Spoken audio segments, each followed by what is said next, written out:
And let's go straight into our program today. And of course, our first story here says President Cyril Ramaphosa of South Africa apologizes to Nigeria. Yesterday on the show, we talked about some South Africans who, over the weekend, actually came out to demonstrate apologizing to Nigerians over the xenophobic attacks. Now, yesterday, here in Nigeria, the president of South Africa actually, represented by head of South Africa's special envoy, Mr. Jeff Radebe, tendered an unreserved apology on behalf of the president during a closed-door meeting with President Buhari at the State House in Abuja. A letter which conveyed the message from the South African president was also presented to President Buhari at the meeting, which the Minister of Foreign Affairs, Geoffrey Onyeama, Nigeria's High Commissioner to South Africa, Kabiru Bala, as well as the acting South African High Commissioner in Nigeria, Bobby Moreau, were present in. Speaking on behalf of the South African president, Radebe said the attacks provided a good opportunity for African leaders to tackle unemployment and inequality in the entire continent. He also said the issue of compensation to Nigerian victims will be discussed during President Buhari's visit to South Africa in October. All right, gentlemen. So how are we seeing this apology?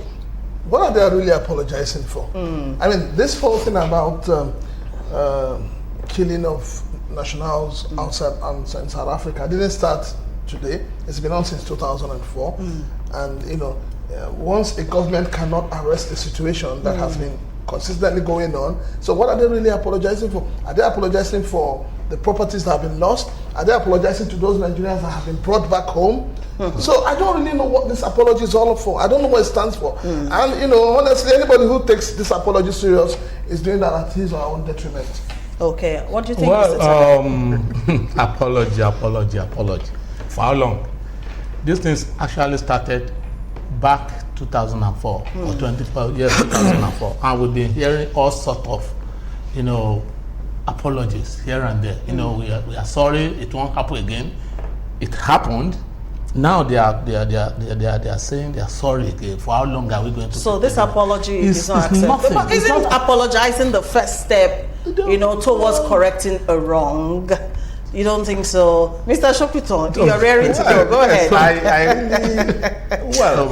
Yes. The fact of the apology is acceptance of the fact that something has that they wronged us. Fine. Okay. Yes. Yes. So, and then it's also talking about. I know that for those who have died, there's no way you can bring the dead back. Of course. But they are talking of compensation and all that. And one hopes that with this apology now, there won't be a repeat of this thing. And that's the important thing to me. There was one chap, I can't remember his name, who was is a South African, and he was actually condemning this thing all over there, that when they finished with the foreigners, they will now start targeting people from Natal and all that. So now that the president has come out to apologize, I think we should just allow things to. And there's one issue that he mentioned, this issue of youth unemployment. So that's what's causing a lot of these cross-border movements. Exactly. So if all of us can tackle that issue, perhaps a lot of our youth will stay in our country. I think the message is clear. Let us not hide under the clause of apology and paint the whole thing red and blue and all of that. Let us say it the way it is. What the South African government is telling, especially the Nigerian government, is go and put your house in order. Well, develop your place so that your people will learn. That's the whole message of this apology. And if our government is not seeing that message that is hidden in that apology, then we're not ready as a nation. To buttress the point again, maybe the assistant commissioner of their police over there, who came out openly to condemn, to defend the xenophobic attacks, should come out now and say with his mouth, maybe if he can apologize, I think part of the thing will be done. What about the people who are killed, people who are maimed? How are you going to apologize to all these people? What about the man who came with their envoy was even saying that every company registered in South Africa must have insurance cover. Okay, let's take a quick break. Let's go and look at a video clip from yesterday's meeting between the President Muhammadu Buhari and the Special Envoy from South Africa. We met a short while ago with His Excellency President Buhari, the President of the Federal Republic of Nigeria, to convey our President Ramaphosa's sincerest apologies about the incidents that have recently transpired in South Africa. Those incidents do not represent what we stand for as a constitutional democracy in South Africa, and the President has apologized for these incidents. And he has also instructed law enforcement agencies to leave no stone unturned, that all those involved must be brought to book so that the rule of law must prevail in South Africa. Okay, so that's Jeff Radebe, head of South African envoy, talking there. And I think above every other thing, would like to see a lot of prosecution, on this issue, because lives were lost. But let us come back inwards now. The apology is already done, but we want to see what's happening after that. But we must also not forget that Nigerians that are coming back home now should also be top priority for our government right now. Now, the Executive Chairman, CEO of Nigerians in Diaspora Commission, Mrs. Abike Dabre Erewa, has actually urged the state government to ensure proper reintegration of returnees from South Africa into the society, because I think the way they were profiled is state by state, so you know who is from your state and all of that. Already 189 have been airlifted back to Nigeria, and today, Tuesday, another 320 Nigerians are expected to come back into the country. Now, so far, what has the Nigerian government provided for the returnees? I hear there's a 10,000 naira each, and then a SIM card and airtime to last 2 months, and of course the 10K is for transportation. Let's talk quickly. Patience. Yes, sir. The people in Nigeria already have not been taken care of. I mean, let us see. Some of these things are so annoying. It's an emergency. No. Let's leave out this, Chief. Let's leave this whole thing about emergency. Nigerians within Nigeria itself have not been taken care of, and you think something will be done to people who have been brought back from, where they've gone to seek for greener pastures. It simply shows you the problem we're having with the system. Okay, all right. It shows the problem. If it was I remember when Mr. President was campaigning in 2015, one of his campaign agenda was that they were going to start paying unemployed youths. No, yes, you mentioned it. Now, if this was already in place, if it was already in place, we would be saying that something meaningful is going to come out of it. But I mean, somebody coming over from South Africa and giving person 10,000 naira. All I can tell you is that we're going to have more criminality, societal vices springing out from this. Mr. You can imagine, have you ever been to the IDP camp? You see the way they are suffering. Just yesterday, one of the Cameroonians refugee sold her daughter a baby for 70,000 naira. 70,000, yes. True. They used to complain nearly on daily basis. We've not got water, we need food, we need medicine. Last week, because some of them came out of their camp to actually protest. You can imagine. They've not taken care of the ill people. The people who are here that are suffering on daily basis. So giving them 10,000 naira, I think, is a slap. Because you can imagine most of them will have might have acquired so much in South Africa. Now they've lost almost everything. We are now giving them. I don't want to say what will bring us back, because it happened during the the Nigerian Biafran war. They said they were giving them £2 or something.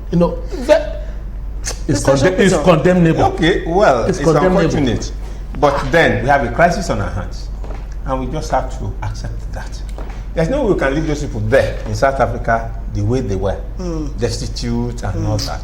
Now that the government has decided to bring them back in, I can assure you of one thing. Look at the chap in Oyo State, the things he did the moment he came in. This money is somewhere. Of course. It's a question of applying it properly. Into the right places. 10,000 naira. I'm not talking about 10,000 naira is an insult. When a senator is earning 25 million in a month, A honorable member is earning about 15 million in a month. You're the not governors counting- are not accountable to anyone. Of course. And you're talking of 10,000 naira. That's Is it what not I'm an insult saying. on our integrity? The I agree with the that. security I don't vote even is know there where for them that to came just from. dip their hand into. I don't know. Nobody's questioning them. I don't know where the 10,000 naira came from. I keep because asking. It's a slap. It's an insult. It's an insult. It's an insult. Were established where they were. Assuming you put them somewhere, Not that. give them what food. 10,000 naira do to them. I keep asking, what is the value of a Nigerian life? That is exactly Until we what do that definition, we will not move Yes, forward. well, I'm still so surprised, though, please. Okay. I must mention I mean, this. I'm gradually. still so surprised that no Nigerian life was lost in this. they even said that. imbroglio. Yes. Please, let's leave that I propaganda. can't just. All right, let's go and see, what the expectations really are, from the returnees themselves. What are they expecting from the Nigerian government now that they are back to their home country? We'll be back. Slowly and with a long delay, it finally arrives. The airplane from Johannesburg. Journalists and some officials are waiting for the passengers to disembark. A warm welcome to begin with, but a lot of uncertainty too. This woman left South Africa after 7 years because of the xenophobic attacks, she says. She has brought her child with her. They burnt my car. I've got the papers here. So, personally, the experience was brutal. What's the plan for your future now? What are you going to do in I'm Nigeria? hoping to forge ahead, probably find a job because I'm a graduate, and if only Nigerian government can provide more jobs. Hours earlier, and just outside of the airport, the usual hustle in Lagos. Nigeria is facing chronic unemployment, especially among its youth, just like South Africa. This young man studied to be an accountant, but can only survive repairing cars. He believes the future is bleak for the returnees. I feel so sorry for them because they're coming back. The government, they don't have any plan for them. Even we that we are here, no plan for us. We just have to plan for ourselves. So where are they going to start from? A question that a senior assistant of President Buhari is eager to answer. The government has been criticized for not doing enough for the returnees. A private airline chose to volunteer to bring some of them home. One of the major problems we see in this situation is communication. So they're going to have SIM cards with airtime that will last them for 2 months. That is not what these people want to hear. 189 people arrived on the first plane, tired, exhausted, and confused, expecting more from the government. Our government needs to provide some things for us, like electricity, water, and good roads. You understand me? That's what South African has, that we are staying there. Very basic needs to start a business like they had in South Africa, where they could make a living, but where they no longer. Welcome back.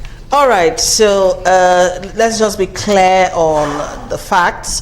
The returnees got a SIM card and airtime to last 2 months, and of course the money they were given is for transportation back to maybe your state where you're from. And of course the Bank of Industry is also expected to contact them for soft loans, so those are the provisions on ground. But hearing from the returnees themselves, what they want are just the basic things like electricity.